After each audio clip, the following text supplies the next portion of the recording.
ప్రపంచ పర్యావరణ దినోత్సవం సందర్భంగా పెద్దపల్లి జిల్లా రామగుండం మున్సిపల్ కార్యాలయం నుండి ప్రధాన చౌరస్తా వరకు భారీ ర్యాలీ నిర్వహించారు.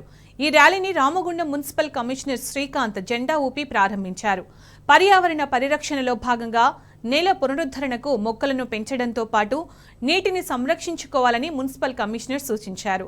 పర్యావరణ సమతుల్యత దెబ్బతినకుండా ఉండడానికి మొక్కల పెంపకంతో పాటు ప్లాస్టిక్ నిషేధం వంటి కార్యక్రమాలను చేపట్టాలని కాలుష్య నియంత్రణ మండలి అధికారి భిక్షపతి తెలిపారు. గ్రీన్ ర్యాలీని కండక్ట్ చేయడం జరిగింది.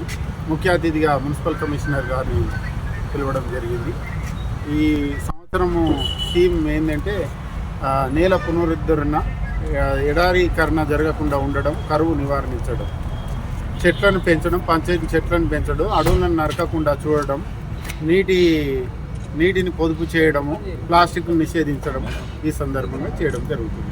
పొల్యూషన్ కంట్రోల్ బోర్డు ద్వారా ప్రపంచ పర్యావరణ దినోత్సవం సందర్భంగా Singareni colonies, NTPC, RG1, RG2 plus RFCL వాళ్ళు వీళ్ళందరూ ఉద్యోగులు పాల్గొనడం జరుగుతుంది. పర్యావరణ దినోత్సవాన్ని పురస్కరించుకొని ఈరోజు రామగుండం నగరపాలక సంస్థ కార్యాలయం నుండి pollution control board, NTPC, Singareni, RFCL అలాగే మున్సిపాలిటీ సిబ్బంది అందరి సహకారంతో ర్యాలీ నిర్వహించడం జరుగుతుంది. పర్యావరణ పరిరక్షణ అనేది ప్రతి ఒక్కరి బాధ్యత.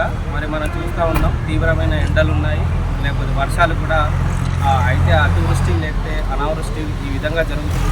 మరి పర్యావరణంలో సమతుల్యత దెబ్బతినడం వల్లనే ఈ విధంగా జరుగుతుంది. కాబట్టి పర్యావరణ పరిరక్షణలో భాగంగా అందరం కూడా మొక్కలు నాటడం కానీ లేదా నీటి సంరక్షణ చర్యలు తీసుకోవడము, ఈ విధంగా ప్రజలు అందరూ కూడా భాగస్వాములై అందరూ కూడా తమ పనిగా విధిగా పర్యావరణ పరిరక్షణలో పాల్గొని అందరూ కూడా పర్యావరణ సమతుల్యతను కాపాడాలని కోరడం జరుగుతుంది.